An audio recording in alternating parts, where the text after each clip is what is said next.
First time at the Fields Institute, and it's a wonderful place to be. Thank you all for being here. And Frank, happy birthday. I feel very fortunate to have been Frank's colleague for the past couple of years, and for many years to come. Oh, thanks. I met Frank for the first time when I interviewed, and I had no idea what a wonderful, before then, I knew about Frank's math, and I knew about his reputation in the community as being a wonderful mentor and just a real source of inspiration for a lot of people. But it's only relatively recently that I've gotten to meet him in person, and it's a real joy to work with you. Today I will talk about the geometry of the weak order on alternating sign matrix varieties. So alternating sign matrix varieties generalize matrix Schubert varieties. Matrix Schubert varieties are defined by Frank's advisor Fulton. So this is, coming out of Fulton, just like Frank did. Yeah. Two different ways to be the mathematical progeny of Fulton. So I'm going to start with some of the key players in this story, and I won't define them at first. I will define things later. First, I'm just going to tell you what's easy and what's hard.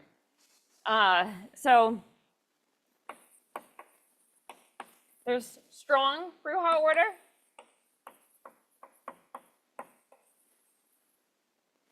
And this is going to get a 2x2 grid.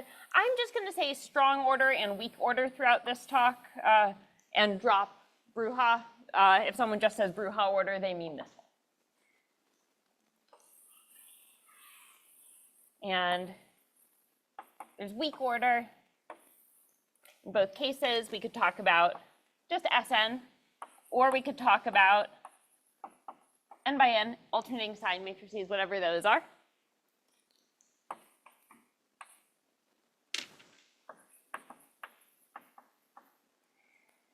And we have, in both cases, we can do some combinatorics,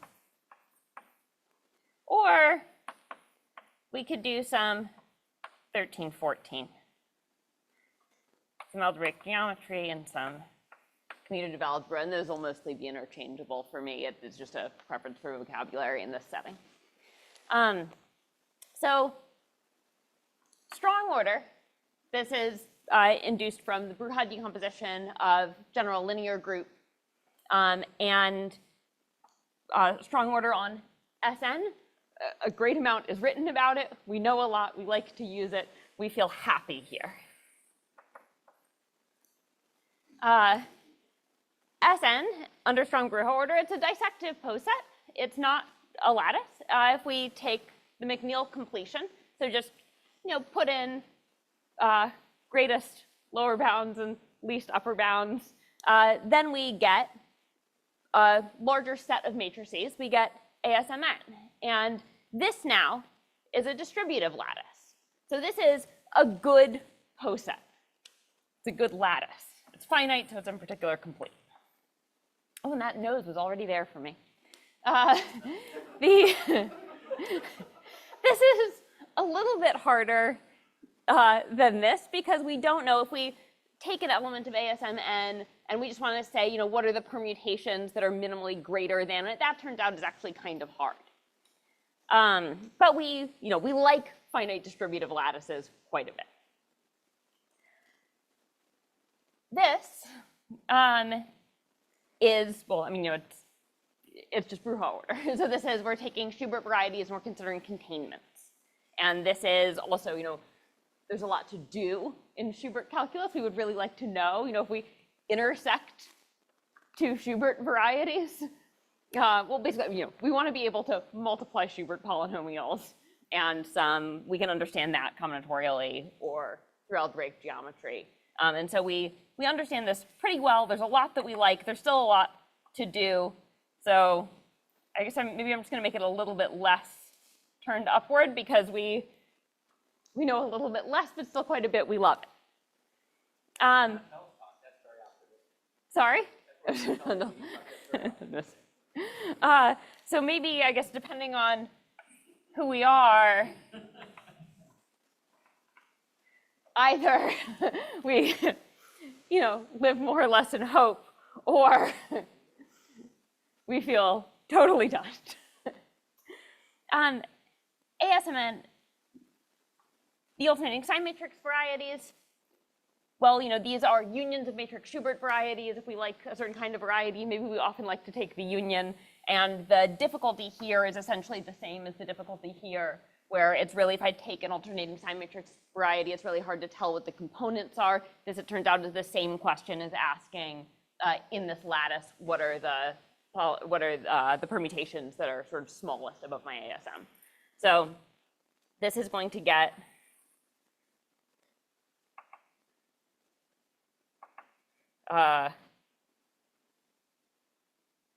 we feel nervous there. We'll say more about things that we understand here that we would like to understand there, but don't, substantially they're not entirely because of this obstruction of not knowing what the components are. Weak order. Well, I don't really do posets, so I feel like I know everything one might want to know about SN under weak order, and I'm sure that people who do posets think there's quite a bit more to know. So I feel really happy with this. But we certainly understand quite a bit. We can say many things about SN combinatorially under weak order.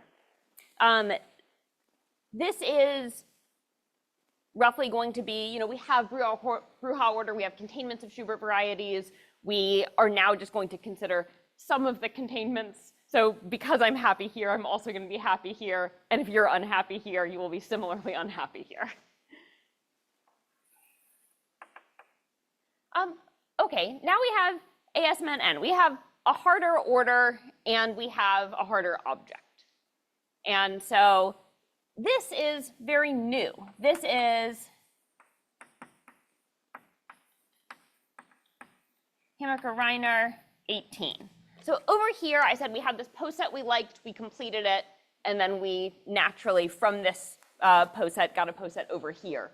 And it turned into some geometry. SN is already a lattice under weak order.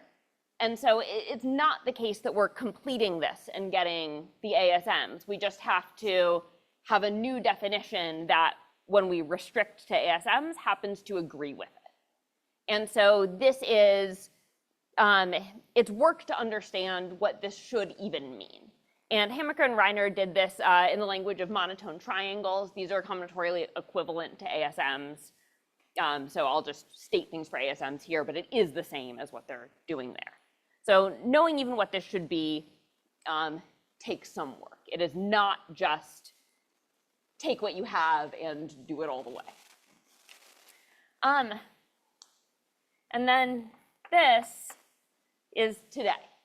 This there's sort of nothing already in the literature on. And why am I interested in doing this? Is it just sort of for a completionist streak because I have faces in the other boxes and no face there yet? Well, not exactly.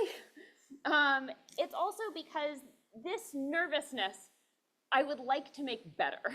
And there are things that we understand about Schubert varieties through matrix Schubert varieties.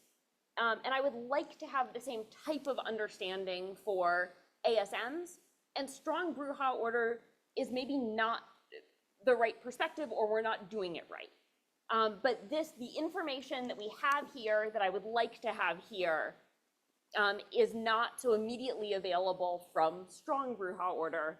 And the thrust of this talk is going to be that instead, by looking at weak order, we can get some of this algebrogeometric information that's making this column harder than that. So everything about ASMs, harder than everything about SN. Weak order, I think harder than strong order, though other people might disagree. And so again, our main goal here is going to be, we've been trying with strong order for a while. We haven't gotten so many algebraic geometric things about ASM varieties. Now we're going to try weak order, and indeed we get some things. Okay, so now definitions. So this is really more conventions, and I think they're the usual ones. N is going to be 1 through N. So everything on the board today, EVE, is going to be over C. That's essentially never required, except if I want to give a geometric interpretation of something, it's more likely to be true if I've said this. So ASMs. So we're going to let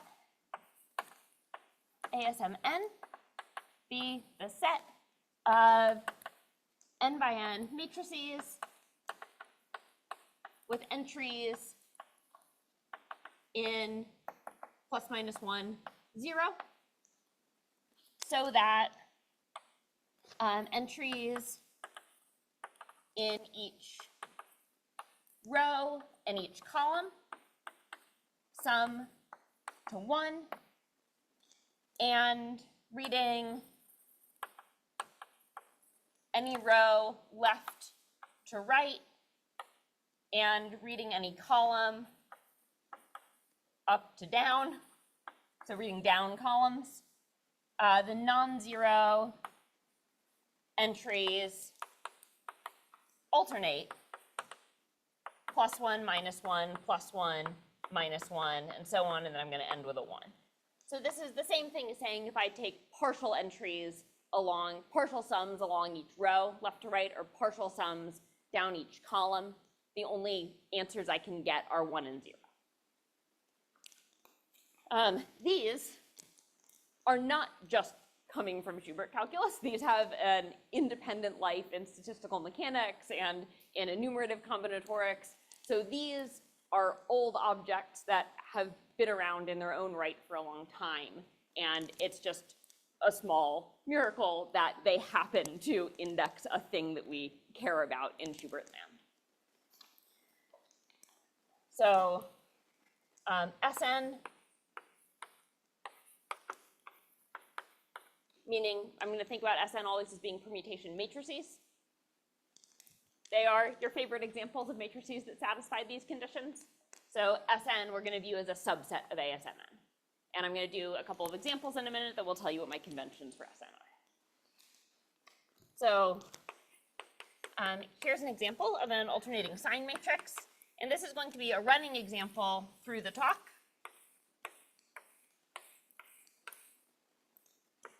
One, 1, -1, 1, 1, 1. And where I'm not writing things, those are zeros.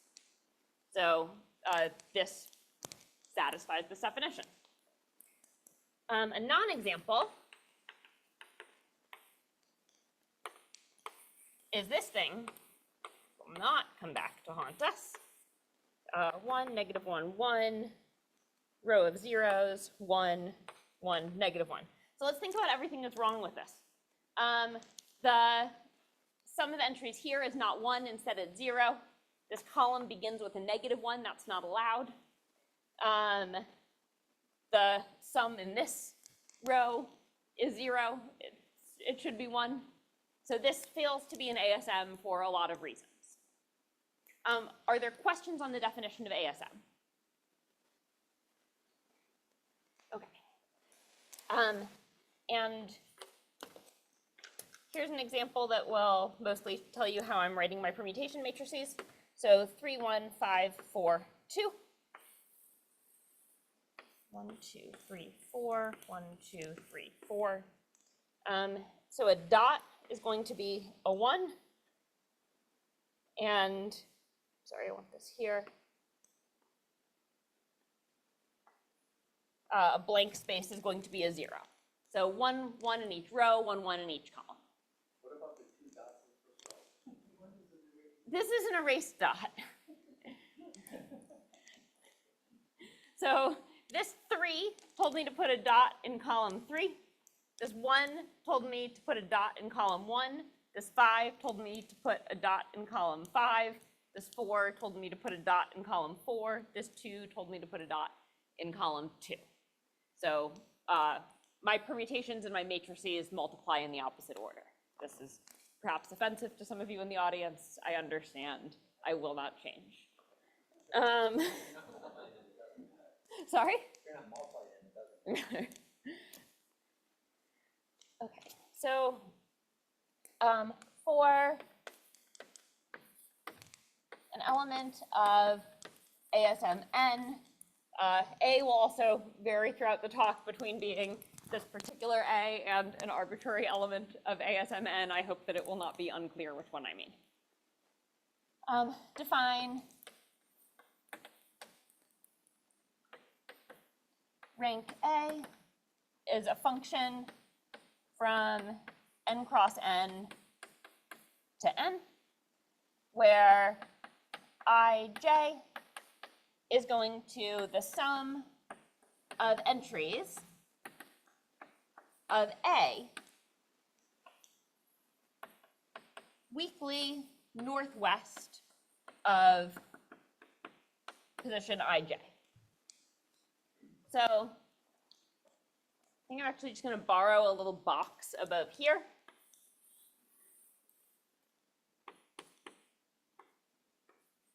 And I'm going to record the rank function as a table.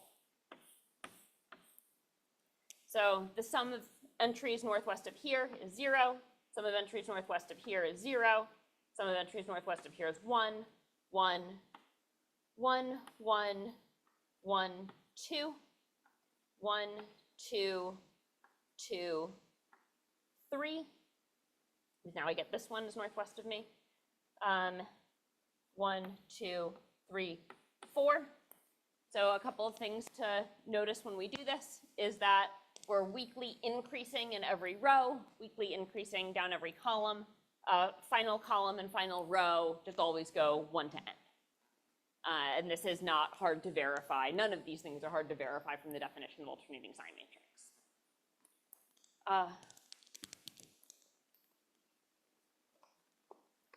If M is a matrix, let Mij denote the submatrix of M consisting of the first I rows and first j columns.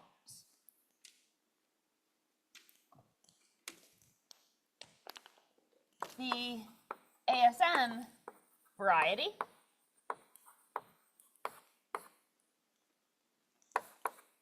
XA is the subvariety of the space of n by n matrices, so just an n squared affine space, consisting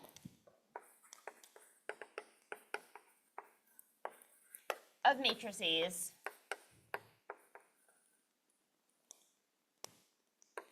M, so that the rank of M restricted to columns I and j is bounded by this rank function of the ASM A for all ij. Yeah. Yes. Yeah. You do it in sort of looking, well, I mean, yes is the short answer, and it's not so hard to get it.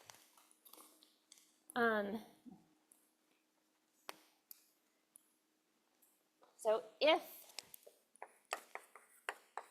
A happens to be an Sn, we call XA a matrix Schubert variety.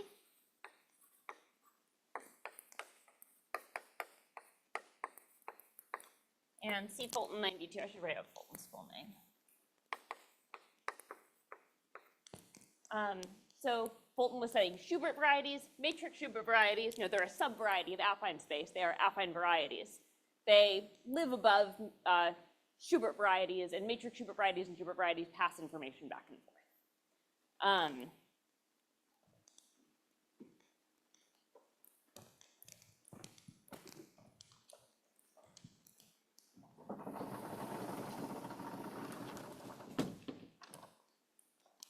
Let Z be an n by n generic matrix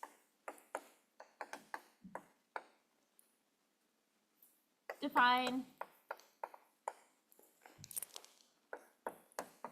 IA to be the size, rank ij plus 1 minors of Z I j,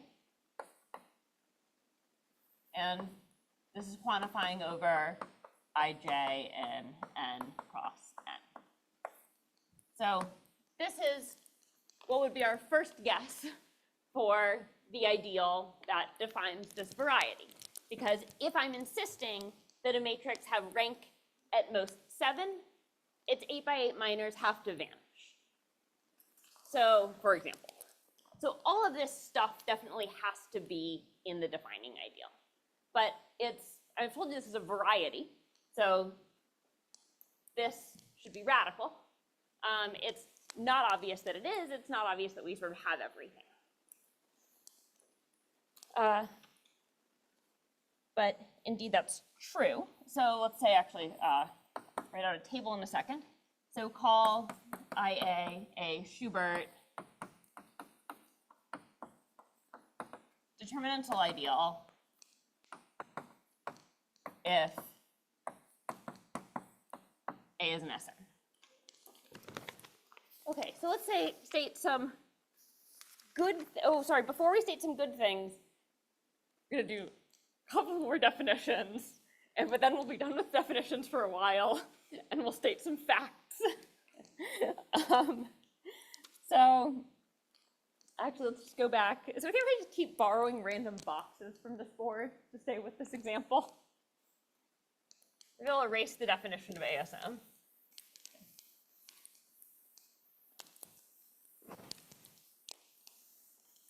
We can certainly erase the non-example.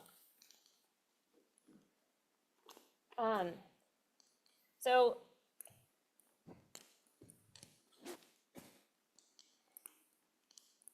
let's ornament this ASM and this permutation matrix in a way that will help us talk about a nice set of generators for our ASM ideals.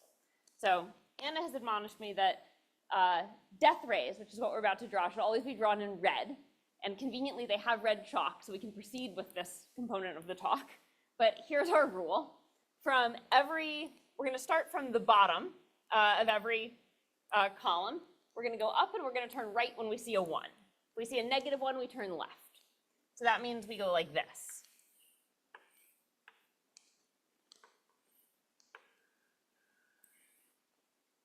And then we're done. And what we have of interest are these blank boxes and the boxes with a -1 in them. You look unhappy, Colleen. I found them to be pipe dreams. Oh, okay. The line more bold in the blue. I thought you were unhappy that my death rays went into the box with the -1s and turned. Thank you. Okay, and then over here, how does this look for a permutation matrix? Like this, and then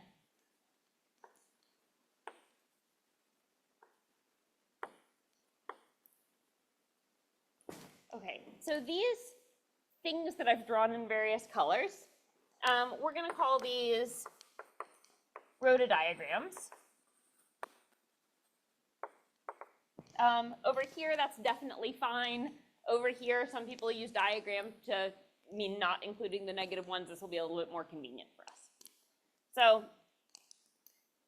when we have our rotodiagrams, we have these connected components of boxes. And the maximally southeast boxes, we're going to call essential cells. This is Fulton's essential set. These three there. And same thing over here, just the maximally southeast boxes in our rotodiagram. Are there questions about these diagrams? Not why am I doing this, since I haven't told you that, but what I am doing. Yes? So when you say maximum southeast, you mean in every connected component? Yes, in every connected component, we go as far down as we can and as far east. By connected, you mean edge connected or vertical? Edge connected, that, yeah. So over here, for example, these both count. This one does not block that one. Great. Edge connected. And over here, this doesn't come up.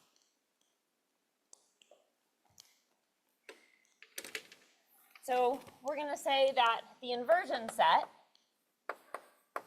of A is equal to the set of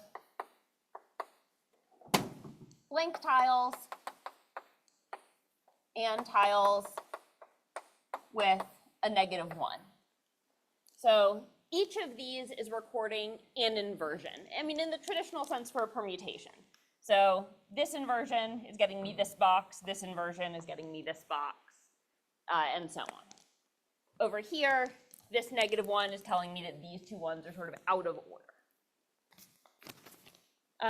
The inversion number of a permutation is the same as its length as an element of a Coxeter group, and it'll be something algebraic in a moment. ESSA equals maximally southeast cells in connected, edge connected components of inv A. Okay, so now with this, we can state some theorems. And we're going to state them, we're going to say what is a theorem and what we don't know for Sn, and then for ASNN.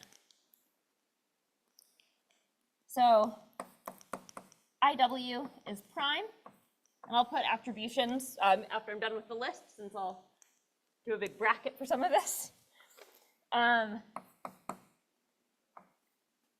Sorry. One more thing. So the Fulton generators, well, I'll do this over here. So instead of going over all ij in n by n, if I just take ij in the essential set, now these are called the Fulton generators. So this looks like I am taking fewer generators. And it looks like it could meaningfully shrink the ideal, but it doesn't. So IW is generated by the Fulton generators. Codim XA is equal to the size of, oh, sorry, I switched W, inv W.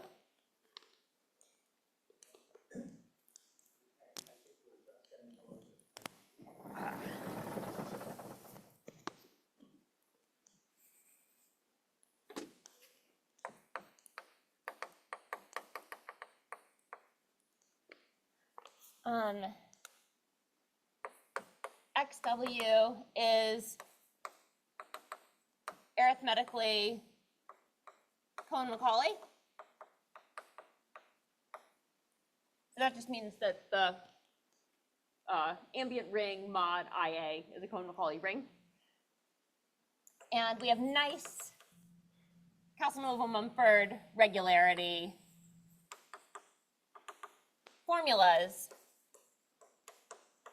And by nice, I mean it's direct from the combinatorics. So you can look just at the permutation or look at the rotodiagram, and you can cleanly and quickly get off the regularity. You don't actually have to look at the variety. So attributions here, Fulton. And there are now several formulas floating around, but the first one for the general case is due to Pechenik, Spire, and Wygant.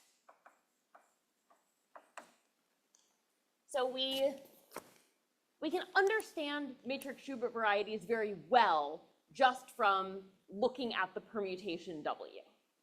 We can get the codimension, the Casanova-Mumford regularity, and we always know that it's arithmetically Cohen-Macaulay. So these are good varieties, and we get a lot from the combinatorics. For ASMN, IA is radical, but never actually prime unless it's a Schubert. It's still generated by Fulton generators. We have no idea what the codimension, we have very little idea what the codimension is. We certainly have no way to get that just from looking at the ASM, but we would like that. They're not necessarily even unmixed. So we can have, components of the wrong dimension, and that is not the only obstruction to being Cohen-Macaulay. So for example,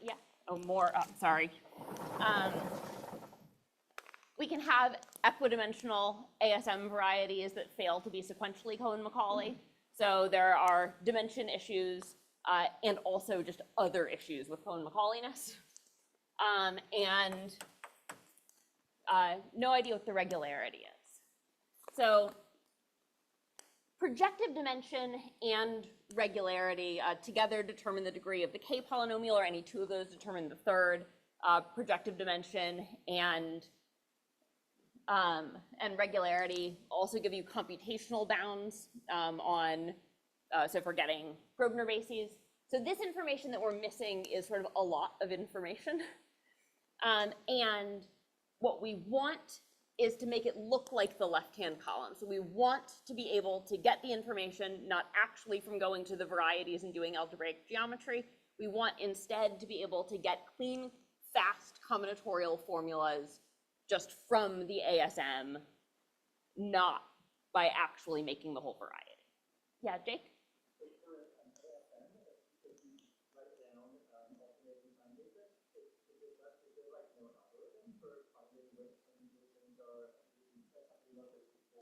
Yeah, so let me tell you the best algorithm I can think of.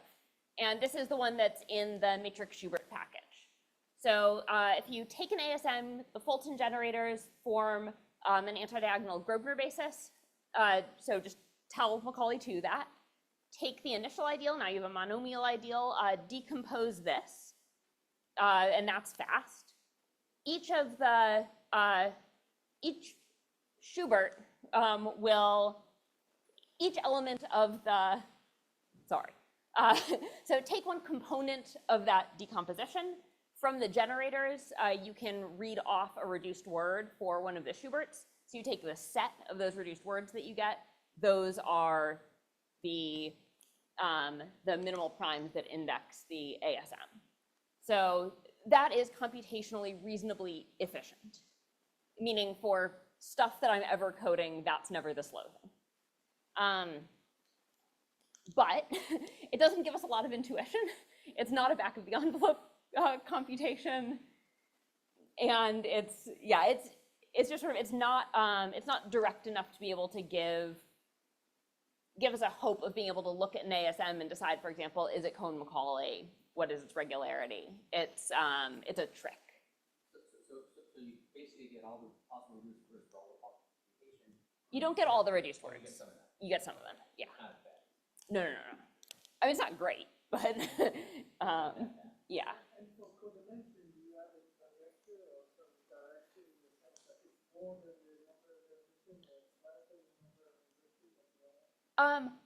I will say something about that soon. Okay,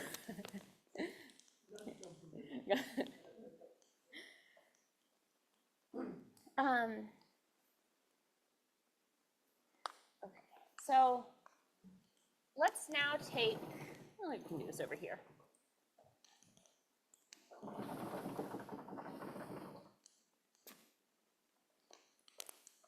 Using the fact that we now have our Fulton generators, let's write down a sort of easy generating set for this, not the one that came from the original definition of quantifying over all n cross n. So well, this is telling me to take size 1, so I have a 0 here, so I'm taking size 1 minors, a 0 here, so I'm taking size 1 minors. I can actually just take this one and say size 1 minors northwest. So we get Z11, Z12. This is telling me to take size 2 minors, because this rank here is 1 in this submatrix. So I'm getting I2 of Z11, Z12, Z13, Z21, Z22, Z23. And for IW, I'm just going to mark size blank minors northwest of blank rather than writing them out because there are more. So over here, we're taking size 1 minors in that northwest region. We're taking size 2 minors in that northwest region. And we're taking size 3 minors in this northwest region. So one thing you may notice is that in both of these cases, we can just look at these essential boxes and we can describe these ideals as a sum of classical determinantal ideals. And indeed, that's always true. Just by definition and by this theorem of Fulton that says we can use the Fulton generators. I apologize, before I move on, Wygant is a citation to put there. The citation to put there. Okay, so we have this nice description of the ideals in terms of these classical determinantal ideals. Classical determinantal ideals correspond to bi-Grassmannian permutations. Bi-Grassmannians are also the joint irreducible elements of the ASM lattice under strong order. So the building blocks combinatorially are the building blocks algebrogeometrically. So here's our correspondence between combinatorics and algebra. So strong order. A less than or equal to B, if equivalently, rank A, ij greater than or equal to rank B, ij for all ij in n cross n. XA contains XB, or IA contained in IV. This is obviously not a special equivalence in this situation, but just an always thing. And this is, from the definition. So we can take strong order to just be defined by containment of Schubert varieties, or of matrix Schubert varieties. There's also a combinatorial definition where we want to multiply by a transposition and just decrease the length by 1.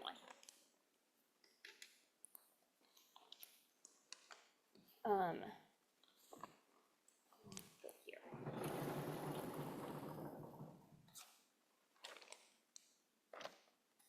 For A in ASMN, there exist bi-Grassmannian permutations.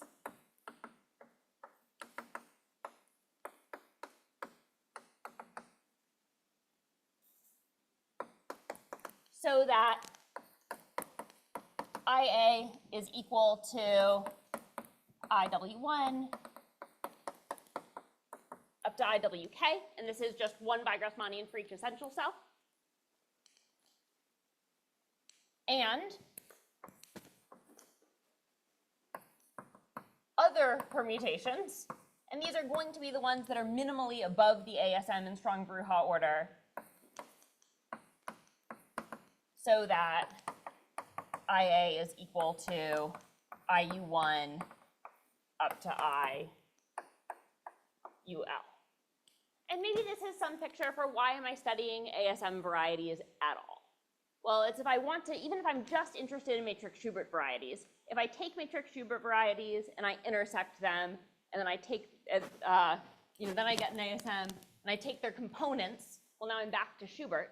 So if I just want to take matrix Schubert varieties and intersect, decompose, then the natural class of varieties to study is ASM varieties. These are what are called Knudsen ideals.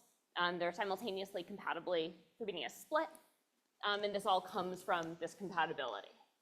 So also just, as a commutative algebraist, I like determinants, and this is all of the determinants going northwest. So this is a complete family in both the technical and in a non-technical sense.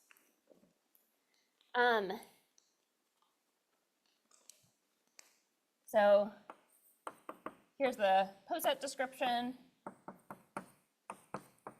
So the XA is the intersection of XB intersect XC, and this is, I never remember which ones join and which ones meet, so that is an important thing to have on my cheat sheet for the rest of my life.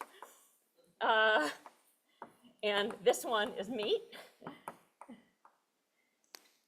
And this is if and only if XA is the union of these other ASM varieties.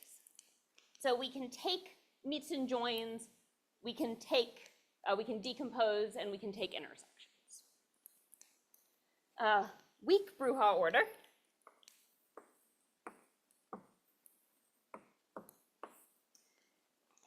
is going to be a bit more complicated, and maybe we're going below some people's sight line. So given A in ASMN, and I in n-1, let pi I of A be the minimum in strong order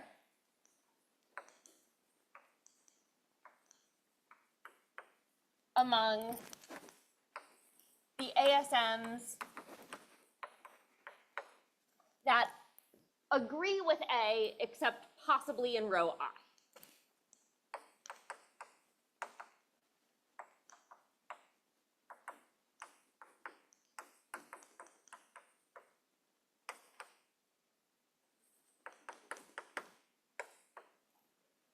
So it's not obvious that the unique minimum exists. It turns out this set is a sublattice of the ASM lattice under strong Bruja order. So there is a smallest one, and we're just going to call that one pi I of A. And this, if you have a definition of weak order for Sn, which is just going to be that you're multiplying by a simple transposition and you lower the length, this agrees with that.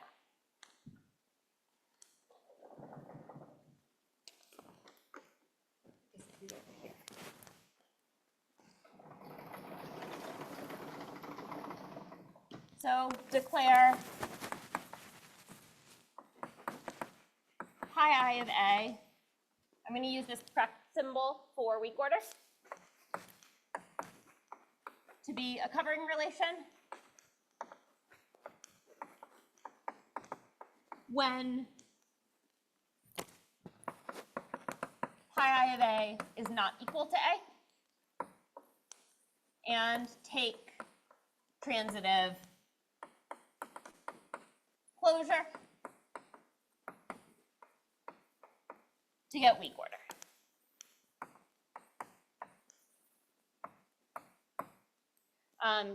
You may worry about cycles. You don't have to. You actually can take transitive closure. And one reason is that a weak order cover comes about by a sequence of strong order covers. And so it can't possibly be the case that you get a cycle. Okay, so let's do a couple of examples. How am I doing on time? I go for 6 more minutes. Is that right? Okay, let's not do a couple of examples. Let's state results.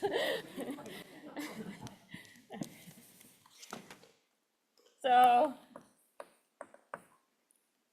proposition, Klein, Escobar, Wygant.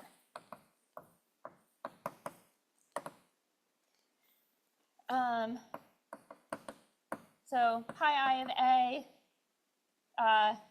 is weak order less than A if and only if A has an essential box in row I. There's a formula for pi I of A directly from entries of A or in terms of bumpless pipe dream moves.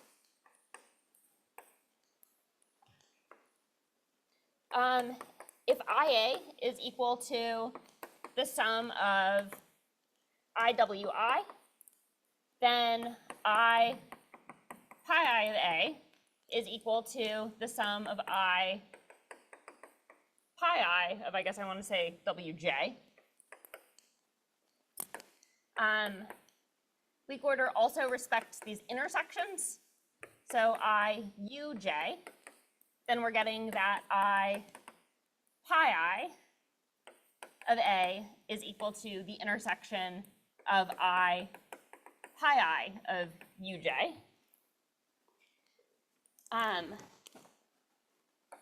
A less than or equal to B implies pi I of A less than or equal to pi I of B.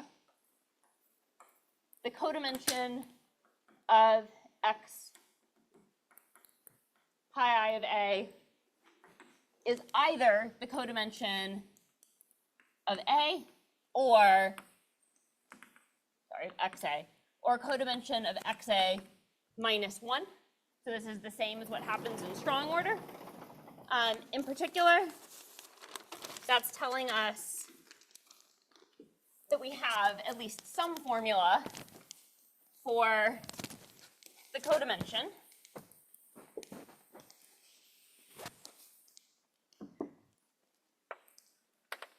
Which is that codimension of XA is equal to min length of a saturated chain in weak order from A to the identity element of Sn. The best that you can do is just choose one of the components, a small one, and go down. But maybe you don't know what the components are, and by looking at essential boxes, you can tell. The other thing that I'm going to say, I'm going to say one more thing without defining, two more things without defining anything, which is we have Grothendieck polynomials. So you may remember, if you like Grothendieck polynomials, that for a Grothendieck polynomial of a matrix or of a Schubert, we have this relation where this is a divided difference operator, not exactly the usual one, but the usual ones for Grothendieck's. And this is also true for ASMs. So these, where I'm taking this to be the twisted K polynomial definition. Otherwise, what is the definition? And there is an appropriate notion of major index so that there's a derivative formula that was essential to understanding how regularity works for Schubert's. That derivative formula also holds for ASM Grothendieck's. So there are the building blocks of the information that can get us codimension and that can get us regularity. And I mentioned at the beginning, this is work in progress. What's sort of in progress is getting what we can from this K polynomial from this Grothendieck polynomial. And that's something we're still in the middle of. So I have 10 seconds left, but I will end early.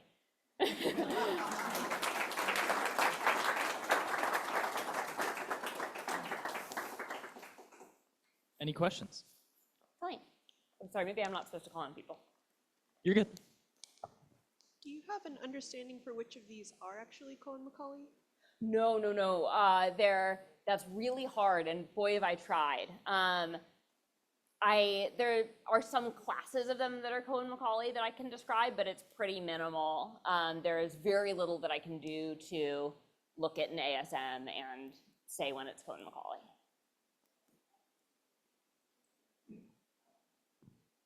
One sec, I forgot my question.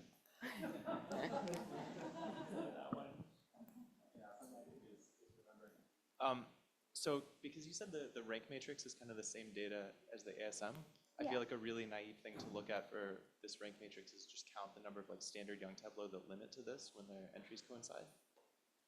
Does that make sense? I don't understand. So if, on the rank matrix there, right, the 2 zeros would tell you have to, fill your Young tableau in those spots first, and then fill out the things in the 1, and then in the 2s. Does that make sense? It's sort of like, what do you mean? Like when I fill out my Young tableau, what are the rules? Yeah, so I just 1 through 16, I guess here, and weekly it's increasing along columns and rows. I don't. That's not a thing I've thought about, but I at least don't immediately see a connection between that and. Okay. Great. But you get one attached to each ASM that would have some number of Young tableau. There's a lot of them, right? Like 20 per column total of that shape. Yeah, for sure. Yeah. I was curious though, like each of the ASMs has some different measure in that respect. I'm curious if that's remotely related to codimension or something. So the counting is maybe a reasonable first step because boy, do we know how to count ASMs. And so if you could count the tableau that arise like you want them to, and you actually get ASM many, that would either be a large coincidence or promising. And if you get a different number, then that would say that wouldn't encode the right information.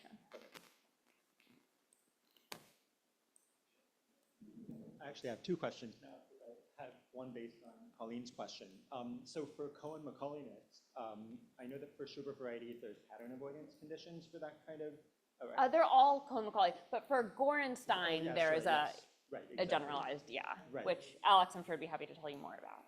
Well, my question was simply going to be, is there such a thing as pattern avoidance at all for ASMs?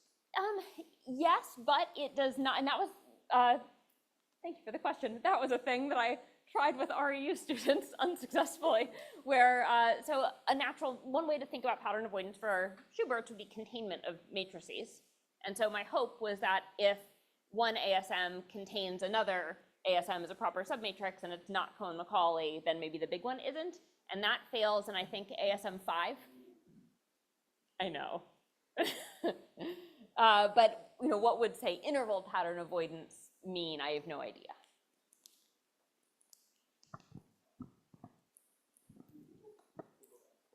Frank's the birthday boy. Okay, yeah, so one reason that pattern avoidance occurs for Schubert varieties is you look at a subtorus of the standard diagonal torus, and you look at its fixed points. And so if something's, smoothness is implied upward or downwards that way. So that's, and some of these other properties are also stable if taking fixed points. I think that's the first thing to look at if you're asking about that. That's a good idea. That is not, yeah, thank you. That's billion rate.